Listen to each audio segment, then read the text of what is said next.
niyo ako! Tumabi kayo! Anong ginagawa niyo kay tatay? Nay, si tatay, bakit nila sinasaktan? Anak, umalis po kayo sa harapan ko, Nay! Tumabi kayo! Gusto kong makita si tatay! Bakit nila kinakaladkad si tatay? Tama na, anak. Wala na tayong magagawa. Nakikiusap ako sa iyo. Tama na. Anong tama na, Nay? Dinakip ng mga pulis si tatay. Ano bang kasalanan niya? Hinuli nila ang tatay mo dahil nagnakaw daw sa bahay ni Raul. Ano? Hindi yun magagawa ni tatay. Alam niyo po yun, Nay. Hindi po magnanakaw si tatay. Pipigilan ko sila. Hindi nila to pwedeng gawin sa ama ko. Alam kong makakabalik ang tatay mo, anak. Dadalhin lang naman siya sa kabilang isla para tanungin ng mga ilang detalye sa mga nangyari. Makikita pa natin ang ama mo, anak. Hihingi tayo ng tulong kay Kapitan. Kaya't nakikiusap ako sa iyo. Huwag ka nang lumapit sa kanila. Nay, huwag niyo po sabihing mababayaan niyo lang po si tatay. Bakit kailangan dalhin siya sa isla? Hindi po pwede yun, Nay. Papatayin nila si tatay. Mamamatay din si tatay katulad ng mga naunang ginawa ng kwento ni Mang Carlo. Anak, makinig ka. Ito ang bili ng tatay mo. Kahit na anong mangyari, huwag tayo magpapahalatang kilala natin siya. Ano po? Pwede ba yun? Kilala tayo ng mga tao. Ano po ba talaga nangyayari? Hindi ko kayo naiintindihan eh. Pero mga taong yan na dumakip sa iyong ama, hindi nila tayo kilala. Kaya't hindi ka aalis o lalapit sa kanila, anak. Huwag mo nang palakihin pa ang gulo. Mas lalo lamang tayo magdudulot ng paghihirap sa kalooban ng tatay mo. Maniwala ka sa akin, anak. Malalampasan din ito ng tatay mo. Pero sa ngayon, kailangan natin magtiwala sa kanya. May tiwala po ako kay tatay. Pero sa mga taong dumakip sa kanya, wala. Wala po akong tiwala sa kanila. Pinabayaan yung kaladkarin ng ganyan ng ama ko. Kaduda-duda ang mga kilos nila. Para silang mga hindi pulis. Kapag may nangyaring masama sa aking ama, hindi kita mapapatawad, Nay. Dahil pinigilan niyo akong lapitan si tatay. Anak, huwag mo sabihin yan. Dala ng matinding galit nang may 16 na taong gulang na si Tonton. Tinabig niya ang braso ng kanyang inang si Aling Mildred. Tumalsik ang kamay nito sa lakas ng pagkakatapik niya sa pagkapit nito sa braso niya. Halos mapulit ang suot niyang damit. Mapigilan lang siya ng kanyang ina. Hindi siya makapaniwalang sa isang iglap ay mapapalitan ng takot at pag-aalala ang masasayang asaran nila ng kanyang ama. Nang dahil sa maling paratang ng mayamang tao sa kanilang lugar, iniwan ni Tonton si Aling Mildred sa tabing dagat kung saan tinatanaw nito ang papalayong sasakyang pandagat ng mga pulis. Hindi siya makapaniwalang wala man lang siyang nagawa para ipagtanggol ang kanyang amang si Mang Raul. Tila nawala ang angas niya pagdating sa pakikipaglaban. Laman ng bawat gulo o away kalye ang binatilyong si Tonton. Kaya't kilala na siya ng mga tao sa pagiging pasaway at basagulero. Ang liblib na baryo ng Isla Apuyog ay natatanging lugar na mayaman sa perlas. Dahil naman sa kasakiman ng mayamang lalaki na si Mang Carlo, ay pinagbabawalan na silang mangisda sa lugar para masolo nito ang yaman ng tubig. Ang kanya namang ama na walang ibang hanap buhay kundi ang pangingisda ay ginawan ng maling kwento para mawala ito sa landas ni Mang Carlo. Katulad ng ginawa nito sa ibang tao sa kanilang lugar. At ang inaalala niya ay ang mga misteryosong nangyayari sa dagat na karamihan ang mga nagiging biktima ay ang mga taong dinadakip ng mga pulis para paratangan ng kung ano-ano. Pagkatapos ay iuuwi sa pamilya na isa ng malamig na bangkay, wakwak ang tiyan, nawawala ang lamang loob, at kung mamalasin pa ay hindi na halos makikilala dahil nawawala ang ulo. Luray-luray ang katawan dahil nilaparaw ng pating. Ilan lang yun sa gasgas na dahilan ng mga pulis kapag nakakaharap ang mga naulilang pamilya. kaya parang binabayo ang kanyang dibdib ng maso dahil sa pag-aalala para sa kanyang ama na baka yun na rin ang huling pagkakataong makikita niyang buhay si Mang Raul. At dahil gabi na, hindi mapakali si Tonton kaya kinuha niya ang kanyang itak na nakasabit sa dingding at itinali yun sa kanyang bewang. Anak, saan ka pupunta? Hindi ako uupo at tatayo na lang dito habang naghihintay sa pagdating ni tatay. Hindi ko alam kung ano na nangyayari sa kanya. Delikado anak. Gabi na at masyado mapanganib sa dagat. Wala na po akong pakialam, Nay. Gabi na, pero wala pa rin po si tatay. Tama na, Nay. Huwag niyo na po akong pigilan dahil hindi na ako makikinig sa inyo. Kapag may masamang nangyari kay tatay, hindi ko mapapatawad ang sarili ko. Huwag kang masyadong matapang, Tonton. Paano na ako kung pati ikaw ay mapapahamak? Nakikiusap ako sa iyo, anak. Parang awa mo na. Bukas na bukas aalis tayo. Sige, sasamahan pa kita. Bukas? Ano na pong aabutan natin? Baka nga po sa mga oras na to ay patay na si tatay. Segundo lang po ang buhay ng tao, Nay. Baka nga may nangyaring masama na sa kanya ngayon. Huwag mong sabihin yan, anak. Napangagulgol na lang ng iyak si Aling Mildred dahil sa mga narinig nito mula sa anak. Habang nakasubsob ito sa sariling palad, nanginginig ang kamay at halata ang matinding takot sa namamaos nitong boses. Bago hinuli ang tatay mo, ibinili niya sa akin na pigilan daw kitang sundan sila. Kahit na anong magyari, gawin ko raw ang lahat para pigilan ka, anak. Paulit-ulit niyang sinasabi yun sa akin dahil alam niya ang gagawin mo. Oo, wala raw siyang kasalanan. May nakita lang daw siya na hindi raw dapat na nakita ng katulad niya. Ano raw po yun? Bakit ayaw niyang sundan ko siya? Dahil malalagay ka raw sa panganib, anak. Tayong dalawa. Pero bakit sinasabi nilang nagnakaw siya? Dahil yun nga ang ipinaalam nilang kasalanan ng ama mo. Ipinahiya nila si Raul. Parang hindi ito maganda. Hindi ito tama, Nay. Kaya mas kailangan ko pong sundan sila. Ibang nararamdaman ko sa mga nangyayari. Bakit ba ang tigas ng ulo mo, anak? Ayaw mo makinig, kahit sabihin ng tatay mo. Dahil anak ako, Nay. Hindi niyo alam kung gaano akong natatakot para sa ama ko. Mabuting tao si tatay, Nay. At hindi niya dapat sapitin ang ganitong pangyayari. Kayo ang hindi marunong makinig sa akin. Nasa panganib si tatay at ginagawa niya yun para sa kaligtasan natin. Pero bakit? Bakit niya yun sasabihin sa inyo? Mas lalong lumakas ang iyak ng kanyang ina at hindi na siya nagpaawat sa binabalak niyang pagsunod sa kanyang ama. Kahit pigilan man siya nito, kinuha niya ang kanyang sagwan para sa kanyang bangka. Nagdala rin siya ng ilawan na maaari niyang magamit pantanglaw sa dagat. Iniwan niya ang kanyang ina habang nakaupo ito sa upuang gawa sa kawayan. Mabilis siyang tumakbo papunta sa dalampasigan. Pagkarating niya sa gilid ng dagat, ay saka lang siya nakahinga ng maluwag. Tahimik ang paligid na ang maririnig na lamang ay ang ingay ng maliliit na alon na tumatama sa malalaking bato. Iginala niya ang kanyang paningin at nakita niya ang naghihintay niyang kulay pulang bangka. Mabilis niya yung tinulak papunta sa malalim na tubig. Pagsakay niya ay inihanda niya ang itak at sagwan. Malalakas ang hampas niya ng sagwan sa tubig bago binuksan ng motor ng bangka. Ngunit sa kamalasan ay nakalimutan niyang bumili ng gasolina.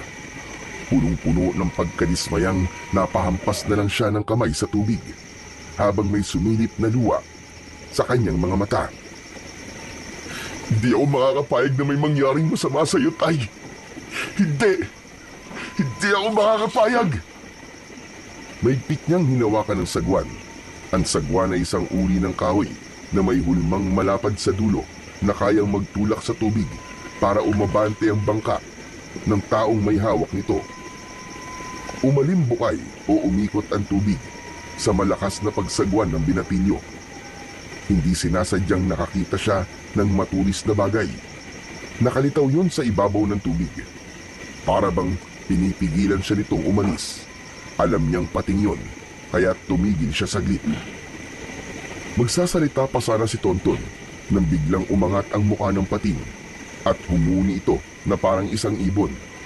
Bumundol ang kaba sa kanyang dibdib, lalo na nang lumakas ang ihip ng hangin. Maging ng alon, hindi siya makapagsalita nang lumutang ang muka ng isang nakakatakot na nilalang mula sa hindi kalayuan. Lumangoy itong papalapit sa kanyang bangka. Natakot ang pating sa nilalang na may kakaibang itsura at sa paglubog nito sa tubig ay malinaw niyang nakita ang kumikislap nitong buntot na tulad ng sa isda. Anak ng... Diyos ko po! Anong klaseng isda ang nilalang na yun? Binilisan ng binatilyo ang pagsagwan para lang makalayo sa nilalang na humahabol sa kanyang bangka. Mabilis din ang tibok ng kanyang puso dahil sa takot. Wala na siyang pakialam kung malalaki man ang alon na bumabangga sa kanyang bangka. Ang mahalaga ay makatakas siya. Nang bigla ay may bumangga sa kanyang sasakyan at tumaob ang kanyang bangka. Kasabay ng paghila sa kanyang mga paa, pabulusok pailalim. Nabitiwan niya ang sagwan, kaya wala siyang magamit na panghampas sa nilalang na may hawak sa kanyang binti. Naramdaman din niya ang pagbaon ng matutulis nitong kuko sa kanyang kalamnan. Dahil naabot yun ng liwanag na nanggagaling sa sikat ng bilog na buwan, inikutan ng pating ang nilalang na nakakapit sa kanyang mga paa. Habang nakakainom na siya ng tubig alat, nakita niya na parang tinutulungan siya ng pating laban sa mga nilalang na kahawig ng syokoy. Kaya nagkaroon siya ng pagkakataong makalangoy papunta sa ibabaw ng tubig. Mabilis niyang ikinampay ang kanyang paa at kamay para malapitan ang nakataob niyang bangka. Habol ang hiningang yumakap siya sa kanyang sasakyan. Hinugot niya ang kanyang itak sa kanyang bewang bago humingi ng tulong. Tulungan niyo ako! Tulong! Nakikiusap ako! Tulungan niyo ako! Inilinga-linga niya ang kanyang paningin sa paligid. Umaasa siyang may tutulong sa kanya kahit imposibleng mangyari yon dahil puro gilid lang ng tubig ang nakikita niya. Napasigaw pa siya ng mas malakas nang biglang umahon ng pating paharap sa kanya. Nakita niya ang malalaki nitong pangil at nakipagtitigan sa kanya. Parang nababasa niya ang ibig sabihin ng pating dahil sa galaw nito. Tumalikod ito sa kanya na ang ibig sabihin ay sumakay siya sa likod nito. Saglit na nagpaikot-ikot ito sa kanyang tabi nang bigla na naman niyang naramdaman ang magaspang na kamay na humila sa kanyang paa. Bago siya lumubog ulit sa ilalim ng tubig ay parang narinig niya ang boses ng kanyang ama. Halos manlaki ang kanyang mga mata nang makita niya ang itsura ng nilalang na yon. 4 ang kamay nito na ang kalahating katawan ay sa buntot ng isda. Ang balat ay may kaliskis na kulay pula at palikpik na parang lagari. Ang malaok tukos nitong dila ay ginamit nitong panggapos sa kanyang bewang. Ang mukha nitong may malasyokoy na itsura ang patuloy na humihila sa kanya papunta sa malalim na bahagi ng karagatan. Ang pating na nakita niya kanina ay binangga ang nilalang, kaya natanggal ang dila nito sa pagkakapulupot sa bewang niya. Mabilis siyang lumangoy habang nakikipaglaban ng pating sa mga halimaw na pilit umaatake sa kanya. Tinamaan siya ng katawan ng aswang, kaya't napasuot siya sa butas ng magkaharap na 2 bato at dun nakapagtago. Nang wala na ang halimaw, hindi sinasadyang napansin niya ang isang bagay na kumikislap. Nakasabit yon sa magaspang na bato. Kinuha niya yon sa katinitigan. Kaya lang ay naramdaman niyang parang mauubusan na siya ng hangin. Kaya kailangan niyang lumangoy pa itaas. Paglutang niya ay hinihintay na siya ng pating sa ibabaw ng tubig. Ang tagal mo naman, Tonton. Teka, nasugatan ka ba? Napaawang ang kanyang bibig sa biglang pagsasalita ng pating habang nakakapit siya ng maigpit sa bagay na nasisid niya sa ilalim ng dagat. Kinusot-kusot pa niya ang kanyang mga mata dahil pakiramdam niya ay ilusyon lang niya ang nakikita at naririnig. Oo, huwag ka na magtaka kung naririnig mo ko. Kaya mo lang naman ako naririnig dahil dyan sa mutyang hawak mo. Kailangan na natin makalis dito bago pa nila makuha ang pangil na yan ng mga ninuno ko. Bilisan mo na! Kumapit ka na sa akin! Ha? Sumunod ka na lang, Tonton, at saka na lang ako magpapaliwanag sa'yo. Wala nang oras! Halika na! Kumapit ka na! Saan? Saan pa? Eh di sa likod ko. Kanina pa kitang pinapasakay eh. Hindi mo nararamdaman ang sugat mo sa paa. Walang iniwan sa epekto ng salamay ang kanilang mga kuko. Kaya dapat ka na magamot. Bilisan mo na! Kapit na! Umikot ang pating sa bangka bago lumapit kay Tonton.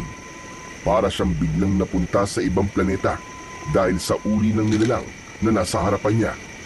Akma na sana siyang sasampa sa likod nito nang biglang lumubog ang pating sa ilalim. Nakita niya rin ang mala-octopus na dila ng halimaw na nakapalupot sa katawan nito. Hinila ang pating pailalim kasama siya.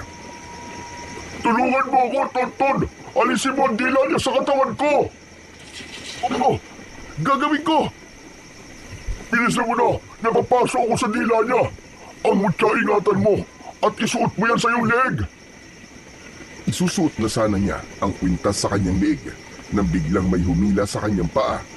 Magkasama silang dalawa ng pating na bumulusok pa ilalim sa tubig.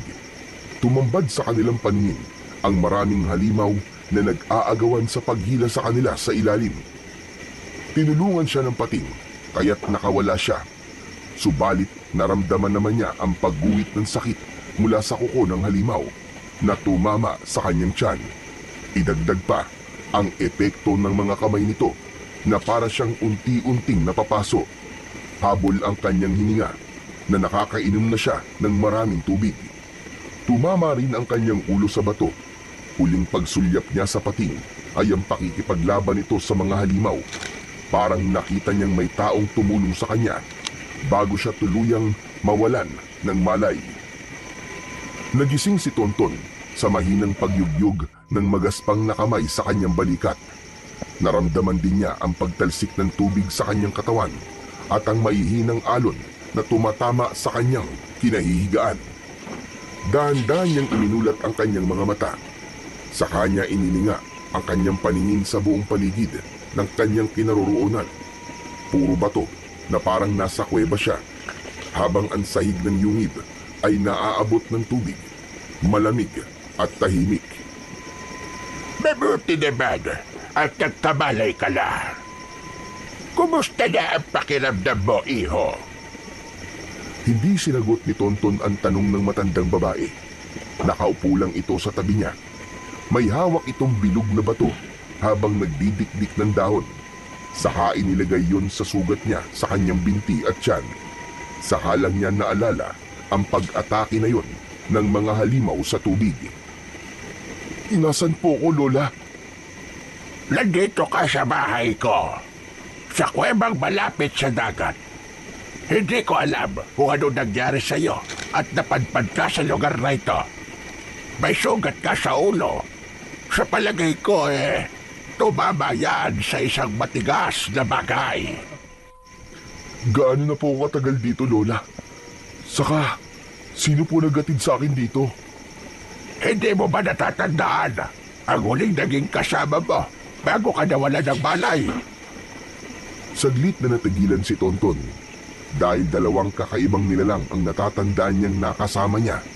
Ang halimaw sa dagat at ang pating na nagsasalita. Lola, maniniwala po ba kayo kung sasabihin kong may mga nilalang po akong nakitang nabubuhay sa ilalim ng dagat? Yung mga halimaw po na biglang umatake po sa akin. At saka po, may taong isda na apat ang mga kamay. Saka yung pating, Lola, nagsasalita po siya. Ewan ko po kung totoo nga yun. Kung ibang tao makakarinig sa mga sinasabi mo, iisipin nilang nasisiraan ka ng ulo. Kaya mas makabubuti na sarilinin mo na lamang yan. At tama ka. Totoo ang tungkol sa mga halimaw na nakatira sa dagat. Hindi sila basta-bastang nilalang. Isa silang mapanganib na aswang na nakatira sa tubig. Ang pating naman na sinasabi mong nagsasalita. Aba, si Pongkoy yun. Siya ang nagdala sa iyo rito at nagligtas sa buhay mo. Nanlaki ang kanyang mga mata dahil sa mga narinig niya mula sa matandang babae. Napaunat siya ng upo at muling nagtanong sa matanda. Lola, sino nga po kayo uli? Ako nga pala si Sedang at ang pating na nagligtas sa'yo ay ang gabay ng mutyang nasisid mo ng hindi sinasadya sa ilalim ng dagat. Indikasyong may kasamang responsibilidad ng mutya na yan. Isang uri ng mutya ng pangil ng pating na may taglay na kapangyarihan sa sino mang pagkakalooban nito. Teka, sandali lang po, Lola. Ano ang mutya ng pangil ng pating? Hindi ko kayo maintindihan eh. Narinig mo ang sinasabi ng pating dahil sa mutyang hawak mo. Ang mutyang may taglay na bilis sa paglangoy at malaasidong epekto sa kahit na anong sandatang mahahawakan mo. Ang mga halimaw sa dagat ay mga nilalang na kung tawagin ay bagaring. Wala silang pinipiling lapain. Bata, babae, lalaki, at kahit na matanda. May kakayahan silang umahon sa tubig, pero nakakatagal lang sila ng 4 na oras sa lupa. Bagaring po ang tawag sa mga nilalang na yun. Kung ganun po sila ang totoong pumapatay sa mga tao at hindi ang mga pating.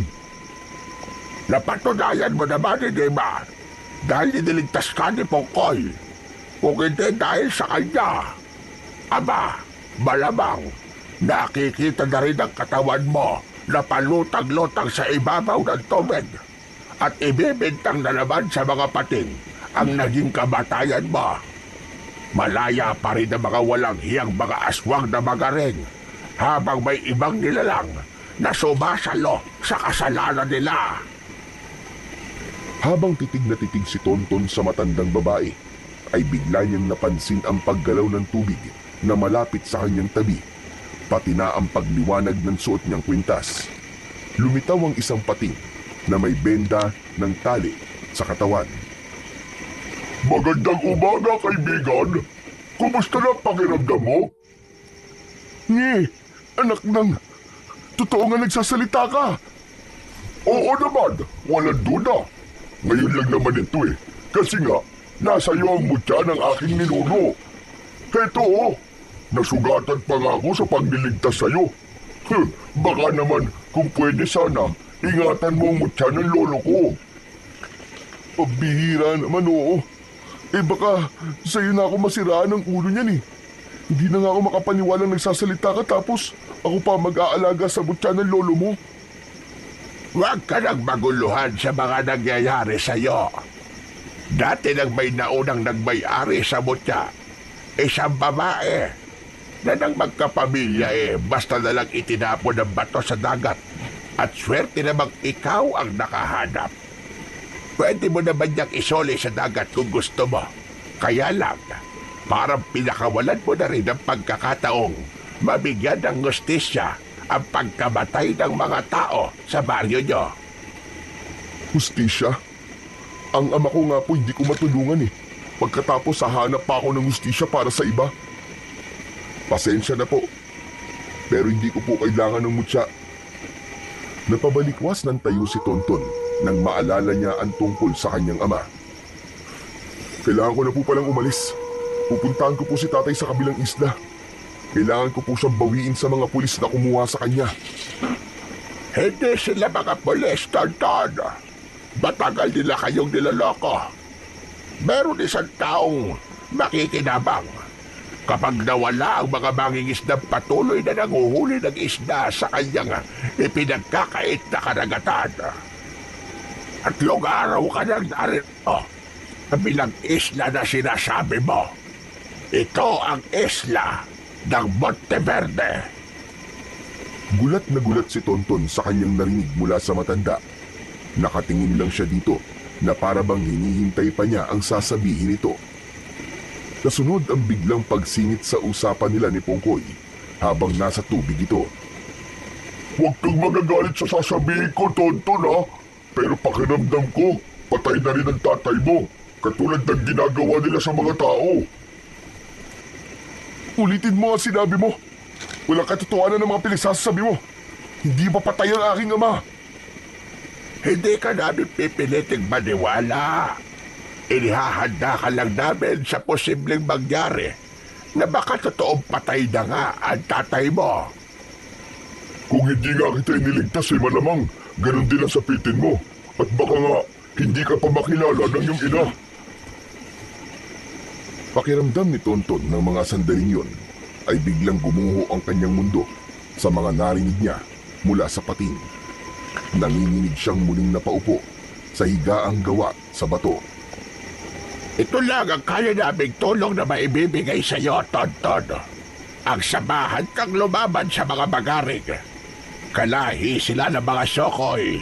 Ang pagkakaiba nga lang nila ay higit na mas malakas sa mga aswang na ito kaysa sa ibang masasamang elemento na nabubuhay sa tubig.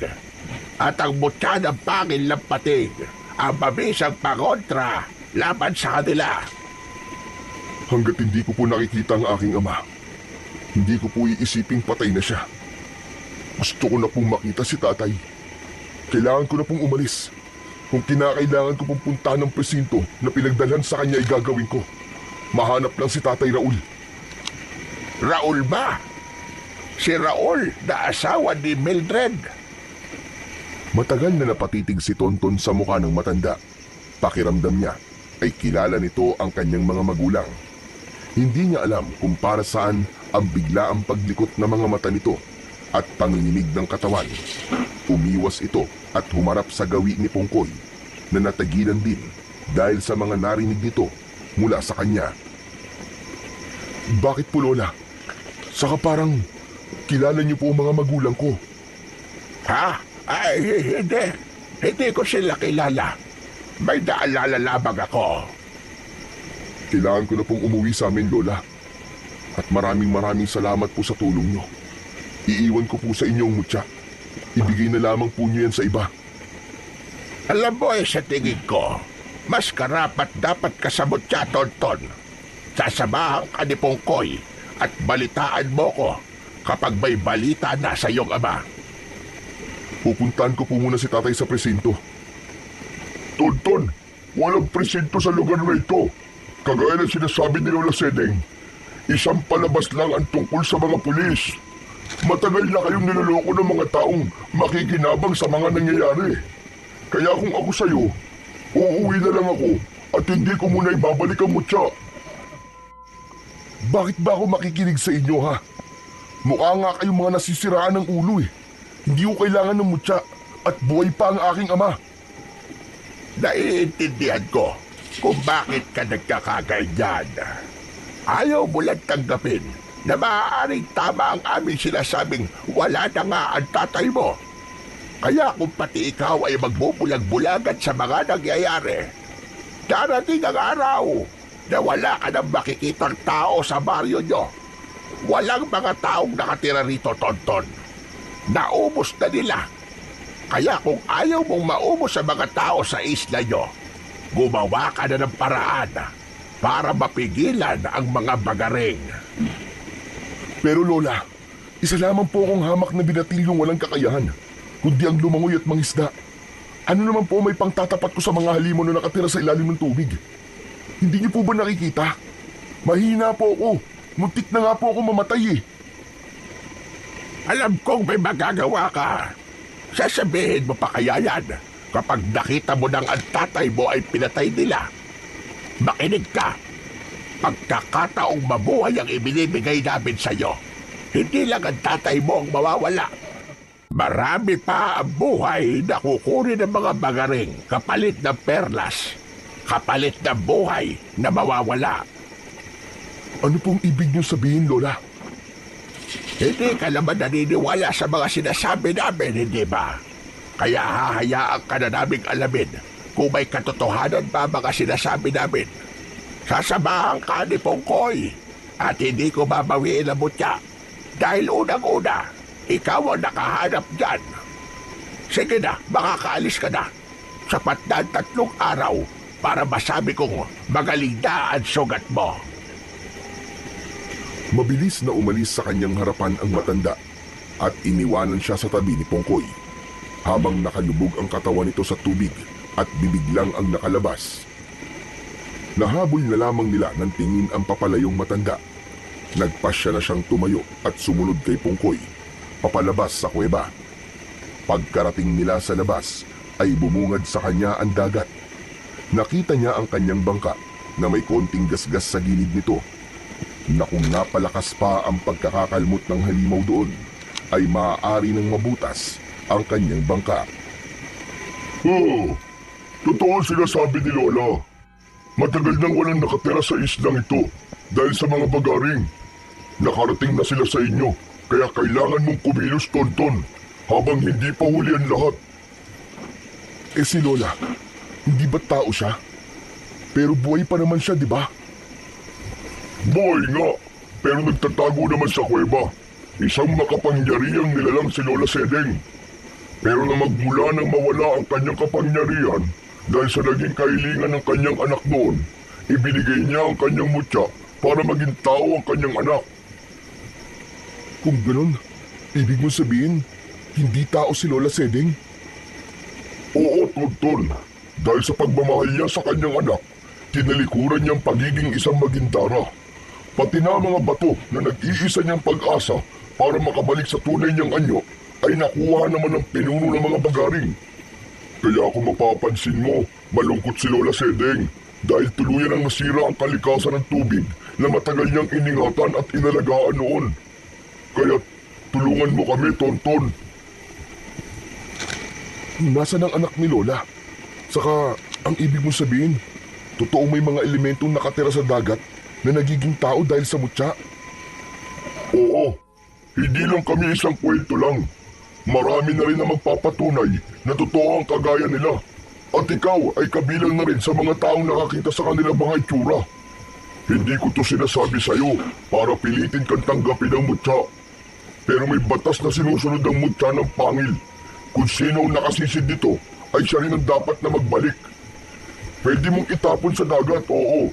Pero ang kapalit naman nun ay hindi ka makakatungtong sa tubig. Kahit kailan. Teka, tinatakot mo lang yata ako eh. Sus, parang wala naman yata sa bokabularyo mo ang salitang takot. Saka seryoso ako sa mga sinasabi ko sa'yo. Ilinga mo nga inyong paningin sa paligid. Ni isang nilalang ay wala kang makikitang naglalakad sa dalampasigan. Alam mo, dating masaya ang islang ito. Pero nang pamahayan ito ng mga bagaring, nagsilbi na lamang itong tapunan ng kanilang natitirang pagkain. Teka, hindi ka ba sasakay sa bangka? Ito na nga, sasakay na. Teka, sigurado ka bang sasama ka sa akin? Oo, kung nasa na mutya ng pangil ng pating, ay naroon din ako. Tandaan mong kapag nasugatan ka, mararamdaman ko rin ang sakit na mararamdaman mo.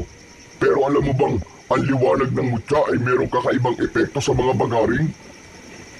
Anong magiging epekto? Matutunaw sila sa liwanag na nanggagaling sa bato. Ikaw lang at ang mga halimaw na yun ang nakakakita sa liwanag. Saka naalala ko nga pala, heto, pinabibigay sa ni Lola Sedeng. Gamitin mo raw ito para makauwi ka ng ligtas. Teka, ano to? Kanina pa ba ito nakasiksik sa palikpik mo? Hehe, hindi naman palikpik to eh. Pinakamay namin to. Ingatan mo ang tridente dudente. Ano? Dudente? Akala ko ba tridente? Tridente rin yan, kung 3 ang talim sa dulo. Eh 2 lang naman ang talim yan eh, kaya dudente ang tawag dyan. Hindi mo ba alam yun? Natawa na lamang si Tonton sa pagmamalaki na yon ni Pongkoy sa kanya. Pinagmasdan niyang mabuti ang dudente, isang uri ng tungkod na gawa sa kahoy at may 2 talim sa dulo na kasing tulis ng pako. Mas kilala namin to sa tawag na salapang, na panghuli ng mga isda. Sige, gagamitin ko to. Salamat nga pala, Pongkoy ha, sa pagtulong mo sa akin. Sus, wala yun. Gusto rin naman naming malinis ang pangalan namin sa mga tao na hindi kami masasamang nilalang. Nananakit lang naman kami kapag alam naming malalagay na kami sa panganib. Pagkatapos ng pag-uusap nilang dalawa ni Pongkoy, ay nauna na itong lumangoy papunta sa kabilang isla, habang siya naman ay sumakay sa kanyang bangka at nagsimula ng magsagwan palayo sa dalampasigan ng Isla Monteverde. Habang nagsasagwan at makarating sila sa gitna, biglang tumigil si Tonton at iginala niya ang kanyang paningin sa malawak na karagatan. Bigla rin ang pag-iinit ng suot niyang mutya. Parang kakaiba ang tubig, Tonton. Naku, mag-iingat ka. Kung mag-iinit ang suot mong mutya, humanda ka. Mainit na nga, Pongkoy, kaya alam ko na may mga nilalang na nakapaligid sa bangka ko. Inihanda niya ang kanyang salapang. Nakatutok yun sa tubig habang pinakikiramdaman ang galaw ng kanyang bangka. Ilang saglit pa ay biglang gumalaw ang kanyang sinasakyan. Para bang may nilalang na sinusubukang pataubin ang kanyang sinasakyang bangka. Tonton, may mga halimaw sa ilalim ng bangka. Ikaw ang pakay nila. Magtiwala ka sa suot mong mutya. Magagawa mo maglangoy ng mas mabilis at makasisid sa ilalim ng tubig. Kitang-kita ni Tonton nang biglang atakihin ng bagaring si Pongkoy. Nawala sa kanyang paningin si Pongkoy, kaya naman mabilis siyang tumalon sa tubig. Hawak ang kanyang salapang. Nakita niya ang ipo-ipong tubig dahil sa pakikipagpambuno ni Pongkoy sa halimaw. Nang mapuluputan ang kaibigan sa katawan ng mala-octopus na dila ng mga aswang, hinawakan niya ang kanyang mutya bago lumapit sa mga ito. Maging siya ay nagulat sa lakas ng epekto ng kanyang salapang sa katawan ng mga aswang. Para silang tinatamaan ng kuryente sa katawan nang bumaon ang talim ng sandata sa kalamnan nito. Nakawala si Pongkoy sa kalaban at muli itong lumangoy paikot sa kanyang kinatatayuan. Napansin niya rin na kaya niyang tumagal sa ilalim ng tubig. Maya-maya pa ay sumugod sa kanya ang dalawang bagaring. Tinamaan siya sa dibdib ng matulis na kuko ng isang nilalang na umatake sa kanya. Pero agad siyang nakaganti. Nang ubod lakas niyang itarak sa dibdib nito ang kanyang armas. Kitang-kita niya ang pagsama ng dugo nito sa tubig habang nagkikikisay at tumigas ng malakahoy ang katawan. Paglingon niya sa gawin ni Pongkoy ay kagat din ito ang leeg ng isang bagaring. Kahit nagpupumiglas ang halimaw, ay nagawa yung pugutan ng ulo ni Pongkoy gamit ang matutulis nitong mga pangil. Lumangoy na tayo sa itaas. Sa palagay ko, wala na mga aswang. Sabi sa kanya ng kaibigang gabay habang nag-uusap sila sa mata. Mabilis ang kanyang paglangoy paitaas. Habol ang hininga na sumampa siya sa gilid ng bangka. Pero halos manlaki ang kanyang mga mata nang makita ang maraming nakalitaw na ulo ng bagaring sa ibabaw ng tubig. 5 dipa ang layo mula sa kanilang kinaroroonan, kasabay ng malakas na paghuni ng mga ito na parang huni ng pating. Si Pongkoy naman, na hindi umaalis sa kanyang unahan, ay panay din ang langoy para protektahan siya. Tonton, hindi sila aatake sa atin. Sa palagay ko, nakita nila ang ginawa mo sa mga kasama nila. Hindi. Mahirap magtiwala sa kanila, Pongkoy. Halimaw sila at hindi sila makakapayag na merong tatalo sa kanilang hukbo. Magsasalita pa sana si Tonton nang sa pagtitig niya sa mata ng pinakapinuno ng mga ito ay nagulat siyang parang naiintindihan niya ang mga sinasabi ng mga ito sa pamamagitan ng paghuni. Pongkoy, pinagbabantaan nila ako na huwag na raw tayong babalik sa lugar na to kahit kailan. Dahil sa susunod daw na makita pa tayong pumunta sa teritoryo nila, ay mapipilitan na raw silang umahon sa dagat para guluhin ang pamilya ko, pati na ang mga kababaryo ko. Huwag kang matakot sa kanila, Tonton. Totoong nakakausap mo sila sa pamamagitan ng pagtitig sa kanilang mga mata dahil sa mutya na hawak mo. Pero ikaw ang dapat na magbanta sa kanila. Na kung hindi nila ititigil ang pagpatay nila sa mga tao, ay wawasakin mo ang kanilang teritoryo. Ipakita mo sa data mo Ipakita mong hindi ka natatakot sa kanila. Ganun na nga ang sinabi ni Tonton sa higit 20 mga nilalang na nakatingin sa kanila. Lumakas ang mga huni nito at muling sumugod sa kanila. Anak ng putya! Mas lalo nagalit sila sa mga sinabi ko eh. Gustong pagsisihan ni Tonton ang kanyang mga sinabi sa mga halimaw na bagari. Pero may punto rin naman ang mga sinabi ni Pongkoy. Siya ang dapat na magpakita ng lakas sa mga ito. Kaya kahit nararamdaman niya ang pagod, ay ipinakita niya kung gaano kalakas ang kanyang suot na mutya, pati na ang kanyang sandata. Sinalubong nila ni Pongkoy ang pagsugod ng mga bagaring. Paiikutan ko sila at magtatawag ako ng mga kasama ko. Hindi sila makakalapit sa iyo dahil mapapasok sila sa katawan mo. Mag-iingat ka lang sa kanilang dila. Dahil yun ang gagamitin ng sandata laban sa iyo. Hindi bali sa katawan katamaan ng dila. Huwag lang sa leeg. Lumubog sa tubig si Pongkoy. Mabuti na lang at araw ng mga oras na yon, kaya malinaw niyang nakikita ang mga kalaban. Kakaibang halimaw ang mga kalaban nila ngayon dahil may kakayahan ng mga ito na tumagal sa sikat ng araw. Inunahan ni Tonton ang pinuno ng mga ito sa pag-atake. Subalit mabilis lumangoy ang bagaring, kaya nailagan nito ang pagtama ng kanyang sandata sa katawan nito. Dumami rin ang mga bula sa tubig dahil sa komosyon nila sa ilalim, kaya hindi niya kagad nakikita ang pagsugod ng mga kalaban. Mabilis na lumangoy paikot si Tonton na para bang ipo-ipo. Sa pagharap niya sa dalawang bagaring ay tinamaan ng mga ito ng kanyang sandata sa tigkabila ang talim ng kanyang salapang. Nakita yon ng pinuno at galit na sumugod ito sa kanya. Sa muli niyang pagsirko sa tubig, lumikha yon ng malakas na liwanag na dumaloy sa hawak niyang salapang. Bumaon ang talim ng kanyang sandata sa katawan ng pinuno, pero malakas din ang taglay nitong kapangyarihan at tumalsik siya sa ibabaw ng tubig. Humampas ang kanyang katawan sa bangka. Sakto naman ang pagbalik ni Pongkoy kasama ang ilang mga pating. Nasindak ang mga kalaban sa malalaking kakamping pating ni Pongkoy. Kitang-kita niya ang pagkagat ni Pongkoy sa leeg ng mga kalaban. Halos pagtig-isahan ng mga ito ang mga bagaring na walang nagawa kundi ang lumangoy papalayo sa kanila para tumakas. Gusto pa sanang sumugod ng pinuno ng aswang kay Tonton, pero nalagasan na ito ng mga tauhan, kaya't isa na lamang pagbabanta ang iniwan nitong salita. Batay sa pagkakatitig nito sa mga mata niya, sinabi nitong babalik ito at sisiguraduhin mapapatay siya kasama ang kaibigang gabay na si Pongkoy. Grabe! Kumuntikan ka na mapahamak, Tonton. Mabuti na lang at nakarating ka agad ako. Aba, teka! May sugat ka sa likod! Huwag mo akong intindihin. Ayos lang ako, Pongkoy. Tulungan mo na lang akong makasampa sa bangka at umalis na tayo. Umikot ng paglangoy si Pongkoy para gawing tuntungan ni Tonton ang katawan nito.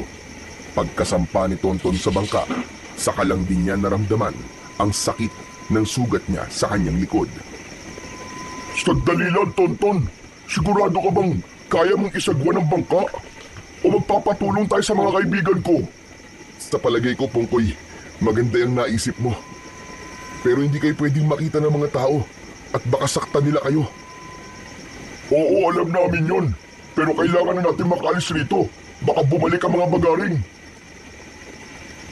Itinaas ni Pongkoy ang bibig nito at humuni ng malakas. Halos sabay-sabay ang mga kapamilya nito sa paglitaw sa ibabaw ng tubig at sama-sama ang mga ito sa pagtulak sa kanyang bangka. Pagkalipas ng kalahating oras na paglalayag, ay inihatid lang siya ng mga ito sa lugar na malapit sa dalampasigan. Ilang minuto lang ang kanyang ginawang pagsagwan bago nagpaalam sa kanya ang kaibigan. O paano, kaibigan? Kailangan ko na munang umalis. Madali mo naman ako matatawag eh kapag nandito ka na sa dalampasigan. Mag-iingat ka, aking kaibigan. Bumalik ka, ha? Hihintayin kita. Oo, maraming salamat, kaibigang Pating. Lalo na sa mga kasama mo. Umaasa kaming lahat sa tulong mo, kaibigang Tonton. Nang mawala sa kanyang paningin ang kaibigan niyang Pating na si Pongkoy, ay naglakad naman siya papasok sa kagubatan, papunta sa kanilang bahay. Habang naglalakad, ay panay ang dasal niya na sana ay walang nangyaring masama sa kanyang ama. Iniisip niyang sa pag-uwi niya ay makikita niya si Mang Raul habang masayang nakikipag-usap sa kanyang ina. Kaya lang, pagdating niya sa tapat ng kanilang bahay, ay gumuho ang lahat ng natitirang pag-asa sa kanyang isip. Isang malungkot na tagpo habang ang kanyang ina ay nakayuko sa kulay puting ataul. Kaunti ang taong nakaupo sa bangkong plastik at iisa ang bulaklak. Nabitiwan niya ang hawak na salapang at halos ayaw humakbang ng kanyang mga paa. Parang may kung anong mabigat na bagay ang nakadagan sa kanyang katawan. Panay din ang patak ng kanyang mga luha habang papalapit sa kanyang ina. Nay! Tumigil si Aling Mildred sa pag-iyak nang marinig nito ang boses ng anak. Si Tonton na bagamat hindi na halos sumihinga ay nagawa pa niyang makalapit sa pintuan ng kanilang balkonahe. Nakakapit ng maigpit ang kanyang mga kamay sa pinto. Anak! Diyos ko anak, ikaw ba yan? Anong nangyari sa iyo? Bakit ngayon ka lang nagpakita? Halos mabaliw na ako sa paghahanap sa iyo. Nay, totoo bang nakikita ko? Si tatay bang nasa kabaong? Hindi sumagot si Aling Mildred sa tanong ni Tonton. Sa halip, tumakbo ito sa kanya at mahigpit siya nitong niyakap. Hindi na niya napigilan ang kanyang sarili. Bumuhos ang masaganang luha sa kanyang mga mata. Walang matigas na puso kapag ang magulang na ang pinag-uusapan. Walang kasing sakit. Para siyang nauupos na kandila. Pero nang lalapitan niya na ang nakabukas na ataul ng kanyang ama para silipin, ay pinigilan siya ng kanyang ina. Huwag anak! Huwag mo siyang titignan! Hanggang ngayon po ba'y pipigilan niyo pa rin akong makita si tatay? Anak, nakikiusap ako, huwag mong gagawin ito! Sa pagkakataong yon, si Tonton na ang nasunod. Hindi na siya nakinig sa kanyang ina. Maigpit siyang napahawak sa ataul ng kanyang ama. At nakita niya ang kalunos-lunos na sinapit ni Mang Raul. Bakit nagkaganito ang mukha ni tatay? Maraming sugat ang mukha niya. At na ano nangyari sa kanya? Bakit parang nawawala ang kanyang katawan? Anak, yan nga ang dahilan kung bakit ayaw kong makita mo ang sinapit ng tatay mo sa kamay ng mga pating. Anong pating, Nay? Pating na naman na may gawa. Pang-ina na si tatay sa mga nagiging biktima ng sinasabi niyong pating. Halimaw ang may gawa nito, Nay! Mga halimaw! Natagpuan siya ng mga humuling pulis sa kanya na nawawala na ang kanyang katawan. Sinubukan daw ni Raul na tumakas. Wala na raw silang nagawa ng atakihin daw ito ng mga pating sa dagat. Nay, huwag po kayong magpapaniwala sa kanila. Walang katotohanan ng mga pinagsasabi nila. Uubusin nila tayo, katulad ng ginawa nila sa kabilang isla. Nay, walang presinto sa kabilang isla. Matagal na tayong pinagloloko ng mga pulis na yun. At isa pa po, Nay, hindi sila totoong mga pulis. Ano mo mapapatunayan yan, ha, Tonton? Kung malalaman ng mga tao na kalokohan lang ang kwento tungkol sa mga pulis, may magbabago ba? May babalik ba nito ang buhay ng iyong ama? At ng mga taong pinatay na walang kalaban-laban? Hindi ko nga po may babalik, Nay. Pero mabibigyan naman ng hustisya ang pagkamatay ng ama ko. At marami pang buhay ang maililigtas. Sino namang maniniwala sa atin, anak? Sino? Patutunayan ko po sa kanila na mga totoong aswang ang pumapatay sa mga tao. Muntik na ako mamatay ng dahil sa mga halimaw na nakatira sa dagat, Nay. Maniwala kayo sa akin. Anak, walang maniniwala sa kwento mo. Baka isipin pa nila na nasisiraan ka na ng ulo. Tigilan mo na ito, anak. Ayokong baka pati ikaw ay mapahamak pa. Hindi ko kaya, anak, kung pati ikaw ay mawawala sa akin. Aalis na lang tayo sa baryong ito. Hindi po, Nay. Hindi tayo aalis dito. Hindi ako natatakot mamatay. Patutunayan ko po na totoo ang mga sinasabi ko. Anak naman, Naiintindihan mo ba ang sinasabi ko? Nag-aalala kung baka patahimikin ka nila. Teka, sa tono po ng pananalita nyo, parang may nalalaman po kayo sa mga nangyayari sa baryo natin. Umiwas ng tingin at napayuko ng muka si Aling Mildred nang maupo ito sa mahabang upuan na gawa sa kahoy. Kasunod ang mga hikbi habang nakatingin sa labas ng kanilang balkonahe. Merong isang pamilyang nakakaalam ng tungkol sa mga bagaring. Dahil katulad ng iyong ama, ay biktima rin ito ng maling paratang. Kesyo tumakas raw, kaya inatake ng pating. Nang mga panahon na yon, ay may isang tumayong tao para lumaban sa kanila. Kaya lang, namatay sa harapan ng tagapagtanggol ang lahat ng miyembro ng pamilya ng taong nag-iisang saksi na totoo ang mga bagaring. Hindi niya yun nailigtas, kaya magmula noon ay nawala na ang bali-balita tungkol sa tagapagligtas. Anak, ayoko maranasan natin ang ganung wakas ng buhay. Kaya't nakikiusap ako, lumayo na lang tayo sa gulo. Sinasabi niyo po bang maaaring may nakita si tatay na hindi dapat niya makita, kaya siya pinatay? Oo anak, kaya nag-aalala ko para sa kaligtasan mo. Kung ganun po alam niyo rin po tungkol sa mga bagaring. Tumango ng may pait ang kanyang ina na hindi pa rin tumitingin sa kanyang direksyon. Lumapit siya rito at naupo sa tabi nito. Kinuha niya ang kamay nito kaya muli itong humarap sa kanya. Namumugto ang mga mata ng kanyang ina na bakas pa rin sa mukha nito ang matinding pag-aalala. Magtiwala kayo sa akin, Nay. Hindi po ako matatahimik hanggat hindi nagiging malinaw sa akin ang lahat. Nakita ko mga bagaring at patunay itong mga sugat ko sa katawan. Mabuti na lamang po at iniligtas po ko ng isang pating. Hindi sila ang totoong pumapatay, Nay. Biktima rin sila ng mga nilalang na nakatira sa ilalim ng dagat. Alam ko anak, at alam din yan ng ama mo. Napakunot ang kanyang noo na napatitig sa mukha nito. Hindi niya narinig ang gusto niyang malaman sa ina dahil nabaling ang atensyon nito sa suot niyang mutya ng pangil ng pating. Anak, saan mo nakuha ito? Hindi napigilan ni Aling Mildred ang hindi mahawakan ng palawit ng kwintas na nasa leeg ni Tonton. Bakas sa mukha nito ang matinding pag-aalala habang hindi binibitiwan ng kamay ang pangil sa kanyang leeg. Bakit po, Nay? Alam niyo po ba tungkol sa suot kong kwintas? Paanong napunta sa iyo to, anak?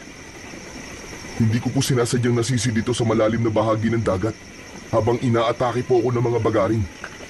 Nang magising po ako suot ko na po ang mutya dahil sa tulong ng matandang si Lola Seding. Nabitiwan ni Aling Mildred ang hawak na palawit ng kwintas at napatayo ito mula sa pagkakaupo. Halata ang pag-aalala sa mga kilos nito at mas lalong lumikot ang mata ng kanyang ina. Kaya naman, napatayo na rin siya habang nakakunot ang kanyang noo. Nay, bakit? May alam po ba kayo sa mutya? Anak, isoli mo yan sa matanda. Mapapahamak ka. Alam ko kung anong tumatakbo sa isip mo. Kilala niyo po ako, Nay. Wala akong inaatrasan na laban. Magsasalita pa sana si Aling Mildred nang biglang dumating ang mga tauhan ni Mang Carlo. May mga dala itong bulaklak at hawak ng lalaki ang nabitiwang salapang ni Tonton. Akin na yung salapang ko. Wala kayong karapatang hawakan ng gamit ko. Hindi ba pwedeng magpasalamat ka na muna? Dahil nakita ko itong pakalat-kalat. Huwag niyong hahawakan ng gamit ko. Dahil sa susunod, ang gusto ko, nakabaon na yan sa dibdib mo. Mukhang matigas ka, bata ah. Pablot na kinuha ni Tonton ang kanyang sandata kay Mang Carlo, saka muling tumingin sa mukha nito. Anong ginagawa niyo rito? Narito lang naman ako para makiramay. Tanggapin niyo ang taus-puso kong pakikiramay dahil sa nangyari kay Raul. Pagdamutan niyo na itong kaunting halaga na nakayanan ko. Magalang at malumanay na pahayag ni Mang Carlo, pero si Tonton, matapang niyang hinarap ang lalaki at humarang siya sa harapan ni Aling Mildred.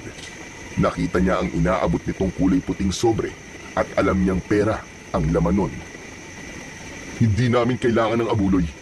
Itabi mo yan para sa pagpapalibing sa sarili mo. Hindi ko akalaing ganyan pala kayo tumanggap ng bisita. Sayang, malaking halaga pa naman ang perang dala ko. O baka naman, nakukulangan pa kayo. Pwede namang dagdagan. Akma na sanang susuntukin ni Tonton ang lalaking kaharap, pero naramdaman niya ang maigpit na pagpigil ni Aling Mildred sa kanyang kamay. Anak, nakikiusap ako sa iyo. Tama na. Mukhang matapang itong anak mo, Mildred ah. Ang mabuti pa ay umalis na kayo. Habang kaya ko pang magpigil, isama niyo sa pag-alis niyo ang mga bulaklak na dala niyo. Dahil gagamitin niyo rin yan sa burol niyo. Halata sa mukha ni Mang Carlo ang pagkairita sa mga sinabi ni Tonton. Kaya napilitan itong umalis sa harapan nila, pero iniwan ito ang mga bulaklak. Dinampot niya yon isa-isa, saka ibinato sa mga tauhan nito. Pinigilan niyang hindi umiyak ng dahil sa galit, habang habol niya ang kanyang sariling hininga. Anak, tama na. Huwag mo na silang patulan, anak. Tama na. Mas lalong nagalit ang kalooban ni Tonton nang muling bumalik si Mang Carlo. Tila napahiya rin ito sa ginawa ng binatilyo. Itinuro nito ang dalawang daliri sa kanya bago itinuro sa mga mata nito. Isang senyas na babantayan nito ang bawat galaw nilang mag-ina. Nakakapit ng maigpit sa braso niya si Aling Mildred nang mapansin ng kanyang ina ang galit na anyo ni Mang Carlo. Nakita mo na, anak. Kaya umalis na tayo rito. Alam ko kung anong ibig niyang sabihin. Hindi tayo aalis, Nay. Hindi ako natatakot sa kanila. Lalabanan ko sila. Ipapakita ko sa lahat ng taga rito ang totoong pagkatao nang walang yang yun. Pati na ang mga taong nakikilamay ay galit din sa mga nangyari. Ang simpatsya nila ay na kay Mang Carlo. Kaya bago umalis sa mga ito, ay tumingin muna sa kanila ng masama. Ang ilan ay hindi nagustuhan ang kanyang ginawang pagpapahiya kay Mang Carlo. Ganito paglaruan ni Mang Carlo ang isip ng mga tao. Binubulag nito ang mga tao sa malalaking pera, kapalit ng buhay na nawala. At bukod tangi lamang silang hindi tumanggap ng tulong mula sa gahamang lalaki. Nang sila na lamang ang natitirang nakatayo sa gitna ng balkonahe, hindi na napigilan ng kanyang ina ang humagulgol ng iyak at muling sumilip sa ataol ni Mang Raul. Awa ang naramdaman niya para kay Aling Mildred, kaya't nakuyom na lamang niya ang kanyang kamao nang dahil sa labis na galit. Kinabukasan ay muling nagkagulo ang mga tao. Binalot ng takot ang mga ito nang matagpuan ang 5 biktima sakay ng bangka. Wakwak ang mga tiyan at nawawala ang lamang loob. Ang iba naman ay nawawala ang ulo, braso at binti. Kung hindi alam ni Tonton ang tungkol sa mga bagaring, iisipin niyang ang mga pating ang may kagagawan nun. Halos pagkaguluhan ng mga tao ang kaawa-awang mga biktima dahil sa malalakas na pagagulgol ng mga iyak ng pamilyang naulila. Dahil sa mga nangyari ay nagpasya na ang kapitan na magsasagawa ng puwersahang pagbabawal sa mangingisda na pumalaot pa sa karagatan. Marami ang tumutol sa gustong yun ni kapitan. Pero nang magsalita ang bagong dating na si Mang Carlo, ay tumigil ang mga ito. Huwag na kayong umiyak o tumutol pa sa kagustuhan ni Kapitan. Para sa inyo rin naman ang sinasabi niya. Iniingatan lang kayo ng inyong mabuti at masipag na punong barangay. Sige, sasagutin ko na naman ang pagpapalibing sa mga biktima. Kaya huwag na kayong mag-alala. Nakuyom ng maigpit ni Tonton ang kanyang kamay habang nakikinig sa sinasabi ni Mang Carlo, kaya't hindi siya nakatiis. Binara niya ang lahat ng mga sasabihin nito. Kung hindi ko pa alam na ikaw ang totoong makikinabang kung sakaling wala nang pumalaot sa dagat para mangisda. Hanggang dito ba naman, pakikialaman mo mga sinasabi ko? Ikaw, ano bang naitutulong mo sa mga tao? Sige nga. Panahon na para wag kayong magbulag-bulagan at magbingi-bingian sa totoong pakay ng taong ito. Marami na namamatay dahil sa kanya. At alam ko rin na siya ang nagpapakain sa mga bagaring. Kaya wag na kayo magpapauto pa sa kanya. At alam ko na rin ang dahilan kung bakit pinatay ang aking ama. Dahil natuklasan niya ang mga ginagawa niyo, tama ba? Mga kasama, mga minamahal kong kababaryo, papayag ba kayong ipahiya ko ng binatilyong ito sa harap nyo? Ako na walang ibang hinangad, kundi ang makatulong sa inyo. Sabay-sabay ang ginawang pagtatanggol ng mga tao kay Mang Carlo. Sinuporta ng mga ito ang sinabi ng lalaki, habang masama ang tingin sa kanya. Indikasyon na hindi niya na mapapaniwala ang mga tao dahil sa pera ni Mang Carlo, lalo na nang magbukas ito ng kulay itim na bag at iniabot ang mga pera sa pamilyang nawalan. Kaya ba ng binatilyong ito ang pagbibigay ng pera sa inyo? Layunin kong makapagligtas ng mga tao at makatulong sa inyo. Kaya kung sino man ang maniniwala sa kanya, ay inutil na kagaya ng kanyang ama. Pagkatapos lumuhod sa aking harapan, pinagnakawan pa ako. Mabuti na lamang at winakasan ng karma ang buhay niya. Dala ng galit dahil sa mga narinig, hindi napigilan ni Tonton ang kanyang sarili na suntukin ang muka ni Mang Carlo. Sa lakas ng kanyang kamao ay pasadsad itong bumagsak sa lupa. Susugod pa sana siya nang biglang humarang ang mga tao para ipagtanggol ang lalaki. Nagpupuyos ang kanyang kalooban sa patuloy na paglason ng gahamang lalaki sa isip ng kanyang mga kababaryo. Papayag ba kayong hindi niya panagutan ang ginawa niya sa akin? Mga kababaryo ko, ako ang tunay na taga rito. Sila ang totoong dayo sa lugar na ito. At dahil sa kabutihan ko, ako pa ang naging masama. Dahan-dahang tumayo si Mang Carlo at dumura ng laway na may dugo. Masama ang tingin nitong inutusan ang mga tauhan na hawakan ang binatilyo. Galit na galit din ang mga tao, kaya naman hinarap niya ang mga tauhan nito. Hindi siya nagpahawak sa mga ito. Walang makalapit kay Tonton. Nagtaka ang mga tao sa malakas at bilis ng kamao ng binatilyo. Umatake ng suntok sa kanya si Mang Carlo, kasabay ng mga tao na gustong ipagtanggol ang matanda. Pero hindi rin siya makapapayag. Nasasaktan at pagsasalitaan nito ng masama ang kanyang ama. Sa pagsirko niya sa ere, ay pinakawalan niya ang magkakasunod na sipa sa mukha ni Mang Carlo. Kasama ng pagbagsak nito ang mga taong tumulong sa lalaki. Sa kanya ito nilapitan at kwinelyuhan ang damit. Hindi magnanakaw ang ama ko. Alam kong pinatahimik niyo siya para mailihim sa lahat ng mga gawain niyo. Babantayan kita, lintik ka. Simula sa oras na to, ako ang magsisilbi mong anino. Bitiwan mo ang damit ko. Pagsisisihan mo ito. Wala kang respeto sa matanda. Isa ka lamang hamak na binatilyong lampa.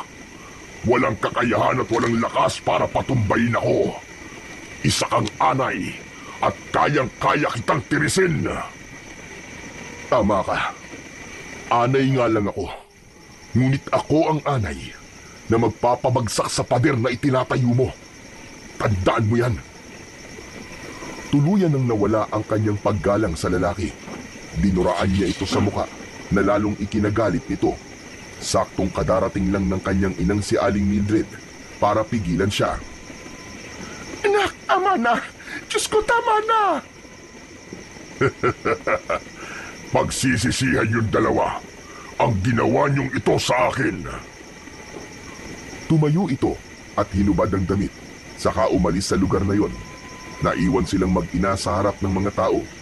Sinabi ng kanilang mga kababaryo na sila ang totoong dayo sa lugar. Kaya wala raw silang karapatan na makialam sa mga gawain ng lalaki.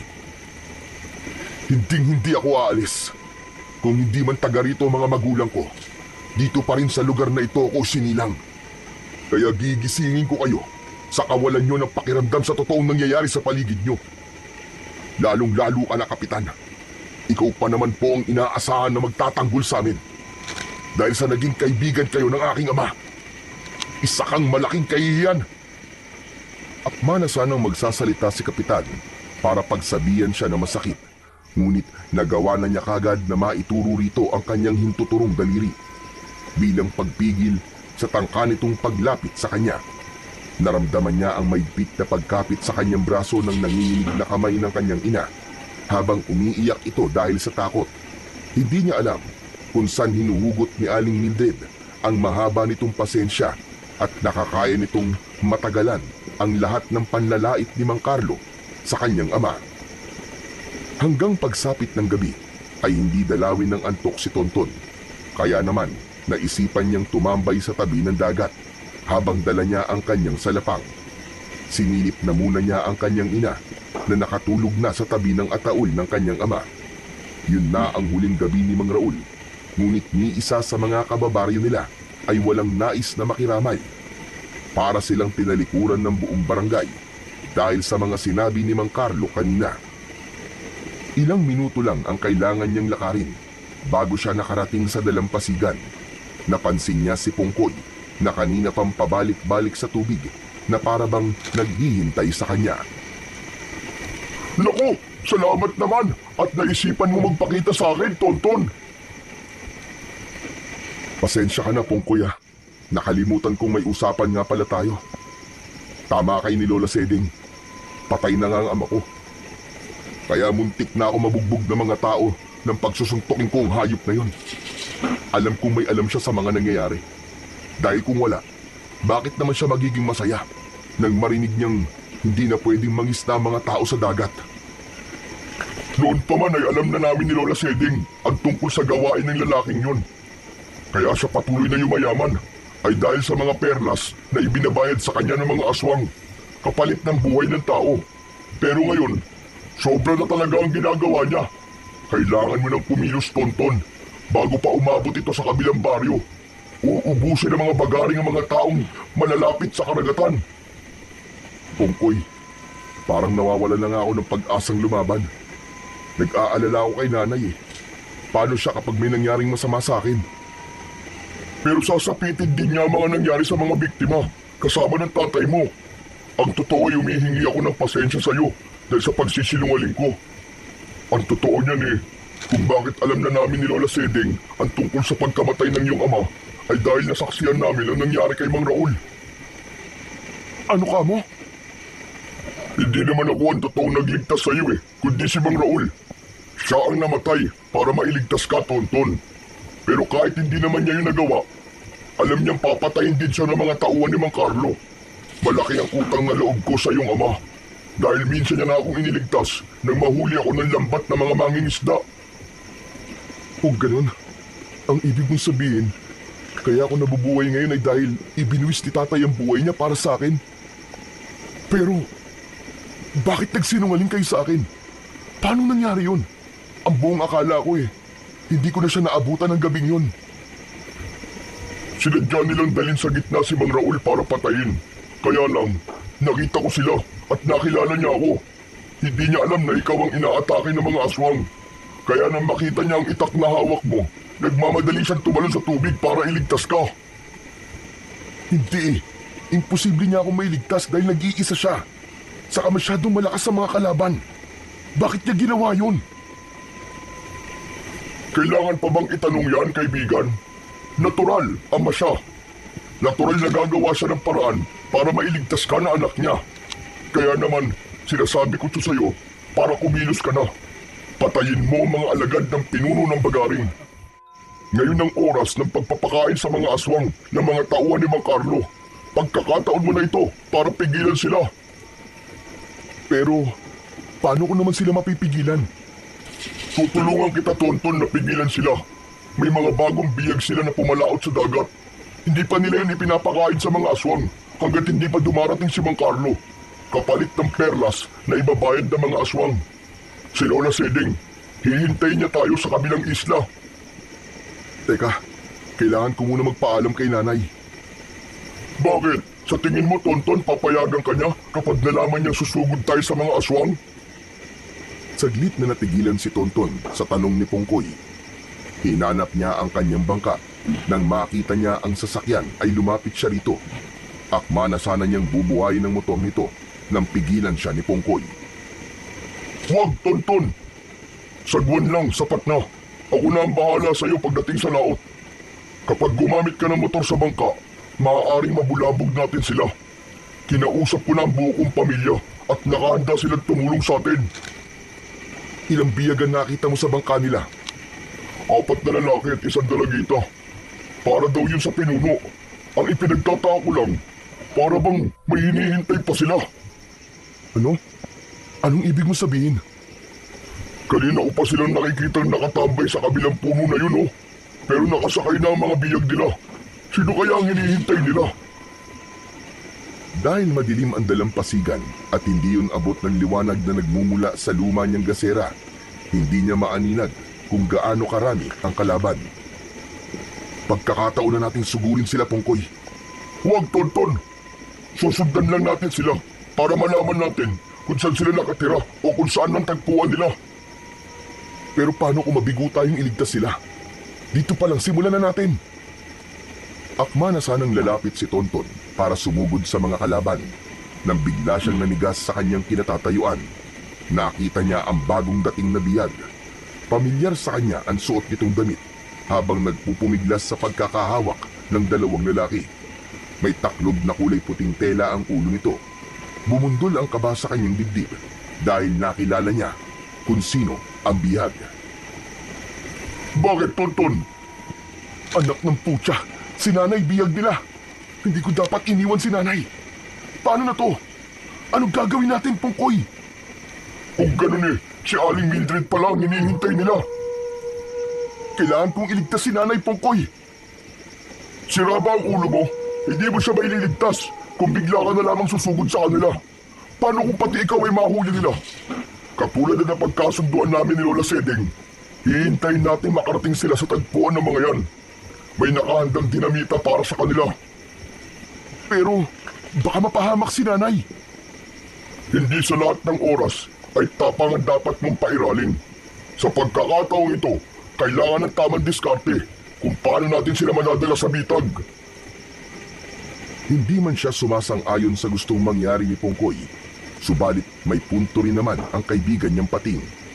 Magagawa niyang lipulin ang mga kalaban kapag magkakasama ang mga ito sa iisang lugar. Gawin mo ang lahat ng makakaya mo, kaibigan, na hindi mawawala sa paningin mo ang bangkang sinasakyan nila. Dahil konting pagkakamali mo lang, baka pati ang nanay mo ay mawala na rin sa'yo. Yun ang hindi ko papayagang mangyari. O paano? Mauna na ako sa'yo ah. Huwag na huwag kang lilikha ng ingay para hindi sila makaramdam sa pagsunod natin. Mabilis ang ginawang pagsakay ni Tonton sa kanyang bangka. Gamit ang sagwan, ay maingat niyang sinundan ang bangkang sinasakyan ng kanyang ina. Halos hindi siya kumukurap ng mga mata habang nakatingin sa huliang bahagi ng bangka. Mas lalo siyang nag-aapoy sa galit nang makita niya sa ilalim ng liwanag ng buwan ang nakangiting muka ni Mang Carlo. Hindi man niya naririnig ang sinasabi nito sa kanyang ina, ay alam niyang siya ang pinag-uusapan ng mga ito. Lalo na nang alisin na nito ang kulay puting tela na nakataklob sa ulo ni Aling Mildred. Ganon din ang 5 mga kasamang biyag ng kanyang ina. Parang tinatambol ng maso ang kanyang dibdib dahil sa pag-aalala. Siguradong tiba-tiba na naman tayo sa mga perlas kapalit ng buhay nila. Lalo na kapag nalaman pa ng pinuno nila kung sino ang biyag ko ngayon. Sinasabi ko na nga ba at pamilyar sa akin ang mukha ng babaeng ito. Mula sa malayo ay kitang-kita ni Tonton kung paanong paulit-ulit na pinagsusuntok nito ang mukha ng kanyang ina habang nakagapos ang mga kamay nito sa likod at may busal ang bibig. Halos paliparin ni Tonton ang kanyang bangka, makarating lang sa kinaroroonan ng kanyang ina. Kaya lang ay humarang si Pongkoy at muli siya nitong pinigilan. Ano ka ba naman, Tonton? Huwag kang papadala sa galit mo. Masisira ang plano natin yan eh. Hindi mo ba nakikita na binubugbog na nila si nanay? Ano gusto mong gawin ko? Panoorin lang si Mang Carlo habang sinasaktan niya ang nanay ko. Pero kapag nahuli ka nila, mas lalo tayo mahihirapan. Alam kong kaya ni Aling Mildred ang bugbog sa kanya ni Mang Carlo. Ibuhos mo na lang ang lahat ng galit mo sa kanya kapag nagkaharap na kayo ng lalaking yun. Hindi lang galit, Pungkoy. Hindi lang galit. Dahil sisiguraduhin kong mapapatay ko siya. Muling lumubog ang pating sa tubig at nauna ito ng kaunti sa kanya. Sa wakas ay dumaong ang bangka sa dalampasigan ng Isla Monteverde. Halos manlaki ang kanyang mga mata nang makita ang dami ng mga bagaring na naghihintay sa pagdating ni Mang Carlo. Mabilis din ang ginawa niyang pagbaba sa bangka at itinali ang sasakyan sa bato. Habang nakabaluktot na naglalakad na ikinukubli ang sarili papalapit sa kinaroroonan ng mga bagaring. Nagtago siya sa likod ng isang malaking puno. Habang pinagmamasdan isa-isa ang ginagawa ng lalaki sa mga biyag nito, habang nakaharap ito sa pinuno ng mga bagaring. Yumuko si Mang Carlo habang malamarya ang itsura ng pagkakadaop ng palad nito bilang pagpapakita ng respeto sa pinuno. Bawat palitan ng mga ito ng perlas ay meron ding kapalit na bihag. Muntik pa siyang mapasigaw nang sa paglingon niya sa kanyang likuran ay nakita niya si Lola Sedeng. Nakalugay ang buhok nito na tumataklob sa muka ng matandang babae. Idagdag pa ang madilim na paligid na ang tanging liwanag lang ay nanggagaling sa bilog na buwan. Lola naman! Nagulat naman ako sa itsura niyo eh! Bay, bakit? Mukha ba akong aswang? Natural gumapag ako papalapit sa'yo. Huwag kang mag-alala kay Mildred. Hindi mo pa siya lubosang kilala. At saka para sabihin ko sa'yo, ang mutya na suot-suot mo ay nagtataglay ng liwanag sa paningin sa sino mang may suot nito. Pumikit ka habang hawak mo ang pangil na yan. 5 segundo lang at makakakita ka ng liwanag mula sa iyong mutya. O heto, kunin mo ang tubig na ito. Ano naman pong gagawin ko sa tubig na to, Lola Sedeng? Malakas na pangontra ang tubig tabag na yan o tubig na buhay. Kontra yan sa mga nilalang na nakatira sa tubig alat. Maaari silang masunog sa tubig na yan na parang epekto ng asido. Sige na, pumikit ka. Nasa totoong laban na tayo. Isang mariing pagpikit at may kasamang panalangin ang ginawa ni Tonton. Habang maigpit niyang pinapitan ang kanyang suot na mutya, 5 segundo ang kanyang pinalipas nang sa pagmulat niya ng kanyang mga mata ay nakita nga niya ang malakas na liwanag na nanggagaling sa mutya ng pangil. Parang may malakas din na enerhiyang gumapang sa kanyang buong katawan. Binitiwan niya ang kwintas. Ang kanyang salapang ay bigla rin nagliwanag. Lola! Sinasaktan na nila ang nanay ko! Anong gagawin natin?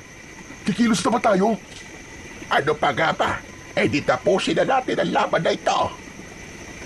Magkasabay na napalingon sa gawin nila ang mga aswang nang magkasama silang lumabas sa pinagtataguan nilang bato. Habang ang mabuhanging dalampasigan naman ang magiging lugar ng kanilang paglalabanan. Napaunat sa pagkakaupo ang mga aswang at dahan-dahang tumayo. Kusang naglaho ang mga buntot nito at napalitan ng mga paa na marami ang tinik. Idinipa ng mga ito ang 4 na kamay at ipinakita ang mala-octopus na dila ng mga ito. Ipinilupot ng pinuno ang dila nito sa leeg ni Aling Mildred at dahil nakagapos sa mga kamay ng kanyang ina at may busal ang bibig, ay wala itong nagawa kundi ang habulin ang sariling hininga habang patuloy pa rin sa pagpupumiglas. Kinuha ito ni Mang Carlo at tinutukan ng kutsilyo sa leeg. Sumuko ka na, Tonton! Kapalit ng buhay ng nanay mo! Hindi ko alam kung matatanggap mo ang mga nalaman ko tungkol sa iyong ina. Pero kapanapanabik ito. May mas kapalapanabik pa ba sa mga nalaman namin tungkol sa iyo? Alalahanin mo kapag nakaligtas sa 5 biyag na yan kasama kami. Ito na rin ang magiging katapusan mong hayop ka. Dahil wala ka ng lugar na babalikan at sisiguraduhin kong makakaligtas ang mga yan. Nakita ni Tonton na humarang sa unahan ang pinuno ng mga bagaring. Sinabi nito gamit ang mga titig sa kanya na kapag hindi raw niya isinuko ang mutya ay papatayin sa harap niya ang mga bihag kasama ang kanyang ina. Ako magbibigay ng pagkakataon sa inyo para mabuhay. Ibalik niyo ang aking ina at pakawalan niyo ang mga biyag. Dahil kung hindi, mawawalan kayo ng tiraan sa lugar nyo. Tapos na rin na maliligayang mga araw nyo. Umalingaw-ngaw ang malakas na huni ng pinuno ng mga aswang. Inalis nito ang dilang nakapalupot sa liig ng kanyang ina at hindi nga niya inaasahang kukuha ito ng isa sa mga biyag para ipakita sa kanya kung paano nito kakainin ang biktima. Kaya lang, naging maagap naman si Lola Seding. Meron na pala itong nakahandang dinamita sa likuran ng mga kalaban. Isang malakas na pagsabog ang ginawa ng matanda na ikinamatay ng mga bagaring. Sumambulat ang lamang loob ng mga aswang sa buhangin at nagkagulo sa dalampasigan. Pero mas lalong nanlaki ang mga mata ni Tonton nang bigla niyang nakita ang ginawa ng kanyang ina. Natanggal nito ang lubid na nakagapos sa mga kamay nito para itong naging ibang tao nang umatake ito sa mga aswang na bagaring. Tara na! Kailangan na nating umatake. Tulungan natin ang iyong ina. Kahit nagulat ay sumunod si Tonton kay Lola Seding. Dala ang tubig na nakalagay sa pang-spray sa halaman. Mahigpit niyang hinawakan ang kanyang salapang at unang sinugod ang mga halimaw na pumuprotekta sa pinuno ng mga ito. Ang iba naman na tumakas ay biglang tumakbo sa tubig, pero hinarangan na ito ng mga pating na pamilya ni Pongkoy. Para itong mga pirana na malakas ang tampisaw sa tubig dahil sa pakikipagpambuno sa mga bagaring, laban sa malalaking pating na sabay-sabay na umaatake sa kanila. Ang kanya namang ina ay nakikipaglaban sa mga tauhan ni Mang Carlo. Walang makalapit kay Aling Mildred. Lahat ay bumabagsak sa lupa. Samantalang si Lola Seding naman ay hinarap ang natatarantang pinuno ng mga bagaring. Patayin niyo sila! Isama niyo mga biyag! Hindi sila maaaring makatakas! Si Mang Carlo naman, habang hawak nito ang maliit na baul na naglalaman ng mga perlas, ay walang tigil sa kakasigaw sa mga tauhan nito. Ngunit huli na para sa mga tauhan na patayin ang mga biyag dahil nagawa na ni Tonton na pakawalan ng mga yon. Tumulong na rin ng mga ito na kalabanin ang aswang na bagaring. Kanya-kanya ng kalaban na halos walang gustong magpatalo. Tumalsik si Lola Seding sa malakas na pag-atake ng pinuno ng aswang. Bumagsak ito sa buhangin. Ang ibang mga pating naman ay napupuluputan sa katawan ng dila ng mga aswang. Kaya tinulungan na muna niya ang mga pating. Bawat pag-atake niya sa mga kalaban ay naninigas ang mga katawan ng mga ito at sumusuka ng malapot na likido bago nagmumukhang kahoy na tila nasunog sa liwanag ng kanyang mutya. Anak, tulungan mo si Nanay Seding. Aatakihin na siya ng pinuno ng mga bagaring. Bilisan mo! Ibuhos mo muna sa kanya ang tubig na hawak mo at gawin mo ang lahat para mawala ang kwintas niya sa leeg. Mabilis na tumakbo si Tonton papalapit kay Lola Seding. Umaatras ito habang nakaupo sa buhangin at hindi inaalis ang paningin sa pinuno ng mga aswang. Saktong paglukso ng aswang ang pagtalon din ni Tonton pasalubong sa pag-atake nito. Magkasabay silang bumagsak sa buhangin pero kagad din siyang nakabangon at nasalo ng kanyang salapang ang dila ng bagaring na gustong umatake sa kanyang liig. Ito na magiging katapusan mo, hayop ka! Hindi kita hahayaang magtagumpay! Mamatay ka ng halimaw ka! Kasabay ng pagsugod ng pinuno, ang pagsirko ni Tonton sa ere at ubod lakas niyang itinarak ang kanyang salapang sa batok nito. Bumulwak ang dugo at naputol ang kwintas nito na gawa sa kulay itim na perlas. Nanginginig ang kanyang kamay dahil sa matinding galit at puot. Akma na sana niyang lalapitan ito para bunutin ang salapang sa batok nito nang bigla niyang naramdaman ang pagbaon ng kutsilyo sa kanyang braso. Pagharap niya, ang nakangising si Mang Carlo ang nakita niyang may hawak sa kutsilyo. Wala pang makakatalo sa akin. Lalo na ang isang paslit na katulad mo. Nasa akin pa rin ang huling halakhak. Nasa iyo na nga ang huling halakhak. Nasa kamay ko naman ang tagumpay. Mabilis na inagaw ni Tonton ang kutsilyo sa kamay nito at ubod lakas niyang ibinaon ang kutsilyo sa dibdib ng lalaki, direkta sa puso nito. Paulit-ulit niya tong sinaksak. Tinandaan niya kung ilang biktima ang namatay ng dahil kay Mang Carlo at yun din ang bilang kung gaano karami ang saksak na ginawa niya sa katawan nito. Maging ang mga bihag ay hindi napigilan ang mga sarili. Kumuha ang mga ito ng tig-iisang mga bato at pinagtulungan nila itong pukpukin sa ulo. Nabitiwan ito ang maliit na baul na kumalat sa buhangin ang mga perlas. Dala ng bugso ng damdamin ng mga tao. Pinulot ng mga ito isa-isa ang perlas at isinubo yun sa bibig ng nakahandusay na si Mang Carlo. Paglingon ni Tonton sa gawin naman ng pinuno ng mga aswang, ay nakita niya ang pagbuhos ng matanda ng matabang na tubig sa katawan nito. Saka nito inilagay ang dinamita sa katawan ng aswang. Hindi makagalaw ang pinuno at huli na para tumakas. Dahil ang kahuli-huliang dinamita ay pinaputok ng matanda sa katawan nito. Nagkalasog-lasog at kumalat ang karne at lamang loob ng pinuno ng mga aswang sa buhangin. Anak, tulungan mo si Pungkoy. Ako na ang bahala sa mga natitirang kalaban. Hindi halos makapaniwala si Tonton sa husay makipaglaban ng kanyang ina. Lumapit ang binatilyo sa durug-durug na katawan ng pinuno ng mga aswang at kinuha niya ang kanyang sandata. Bago lumapit sa tabi ng dagat kung saan ay naaabot yun ng alon, humawak muna siya sa mutya ng pangil ng pating. Saka ipinikit ang kanyang mga mata. Gumapang ang malakas na enerhiya sa kanyang buong katawan at sa pagmulat ng kanyang mga mata, umalat ang liwanag sa buong paligid. Ubod lakas niyang itinarak sa buhangin ang kanyang salapang. Nagkikikisay ang mga aswang habang hindi nakokontrol ang pagsusuka hanggang sa masunog ang mga katawan nito sa liwanag na nanggagaling sa mutya. Tumigil ang lahat maliban sa mga natitirang tauhan ni Mang Carlo. Sinubukan pa ng mga ito na tumakas papalayo sa kanila. Pero mabilis lumangoy si Tonton at bago pa man makalayo ang mga ito, nakatalon na siya sa loob ng bangka at winasak niya ang sasakyan ng mga ito gamit ang lumiliwanag niyang sandata. Bagamat siya lang ang nakakakita sa liwanag ng kanyang salapang, alam ng mga tauhan ni Mang Carlo na malakas ang kanyang sandata. Hindi na ito nakaligtas sa mga galit na mga pating. Nilapa nila ang katawan ng mga tauhan ni Mang Carlo, katulad ng paglapa ng mga aswang sa kanilang mga nagiging bihag. Anak, ayos ka lang ba? Nagawa mo, anak. Nagtagumpay ka.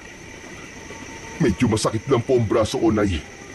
Pero ang mahalaga, napatay na po natin ang mga aswang. Maraming salamat, kaibigan Tonton. Pinalaya mo kami. Hindi na kami matatakot maglibot sa karagatan. Wala na ang mga halimaw. Salamat din sa tulong nyo, kaibigang Gabay. Lalong-lalo na sa buong pamilya mo. Sabay-sabay na lumutang ang mga bibig ng mga pating sa ibabaw ng tubig. Narinig din niya ang malakas na paghuni ng mga ito bilang pasasalamat at pamamaalam sa kanila. Inilalayan siyang maglakad ng kanyang ina papunta sa dalampasigan kung saan nakita nilang nakangiting hinihintay sila ng matanda. Gulat na gulat siya nang biglang magyakap ang dalawang babae sa harap niya na parabang matagal na nilang kilala ang isa't isa. Nay, Lola, anong ibig sabihin ito? Magkakilala po ba kayong dalawa? Anak, patawarin mo ko kung inilihim namin ang tatay mo ang tungkol kay Nanay Sedeng. Lalo na at ang buong akala talaga namin ay patay na siya. Si Nanay Sedeng ay ina ng tatay mo. Ako naman ang unang babaeng nagmay-ari sa mutya. Si Raul ay pamilya ni Nanay Sedeng. Isa siyang lahi ng Magindara, ngunit mabuting nilalang. Dahil sa perlas na suot ng pinuno ng aswang, hindi na sila nakabalik sa tunay nilang anyo. Kinuha ang kanilang lakas, kaya naging alipin sila ng mga bagaring sa mahabang panahon. At ako rin ay nabigong tagapagligtas ng isang pamilyang nasawi, nang dahil din sa mga aswang. Seryoso po ba kayo sa sinasabi niyo, Nay? Kung lahi po sila ng mga Magindara, ang ibig bang sabihin, isa rin po kung... Hindi, anak. Malakas ang dugo ng tao, kaya hindi ka nila kauri. Kaya pala ang husay niyo makipaglaban, Nay. Dahil kayo po pala ang babaeng ikinikwento sa akin ni Lola Seding. Nagmarinig ko ang pangalan ni Mildred na nanay mo. Doon ko nalaman na si Raul pala ang nakita kong pinagtutulungang atakihin ng mga aswang. Hindi ko man lang nakausap ang iyong ama. Pero mula sa malayo, alam kong bago siya pinatay, ay nakita niya ako. Alam ko yon. Masaya siya ng mga sandaling yon. Kitang-kita ko. Ang tila matigas na anyo ni Lola Sedeng ay unti-unting lumambot at pumatak ang masaganang luha mula sa kanyang mga mata. Dahil sa awa ay nilapitan ito ni Tonton at mahigpit na niyakap.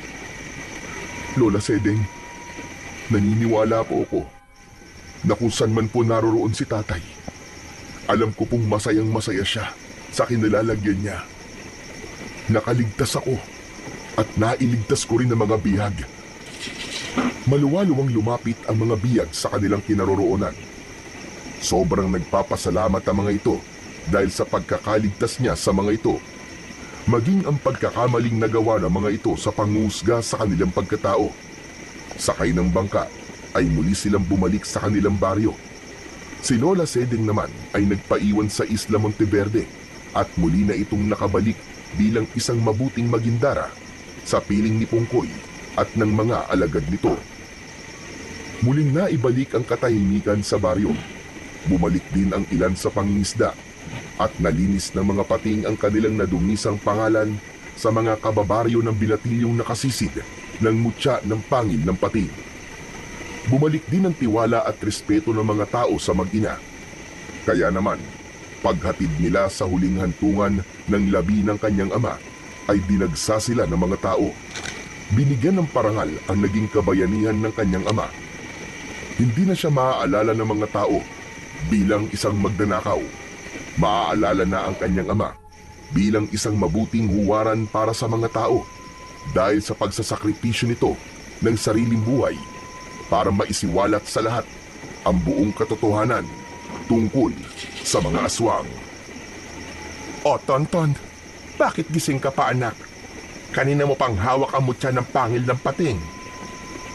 Hindi lang po talaga ako makapaniwalang kayo po ang unang nag-alaga nito. At dahil sa pagmamahalan niyo po ni tatay, nabuhay po ako. Hindi pa rin po ako makapaniwalang ako nakasisid nito.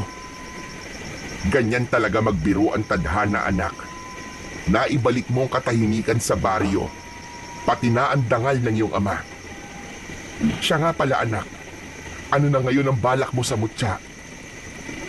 Aalagaan ko po ito, Nay.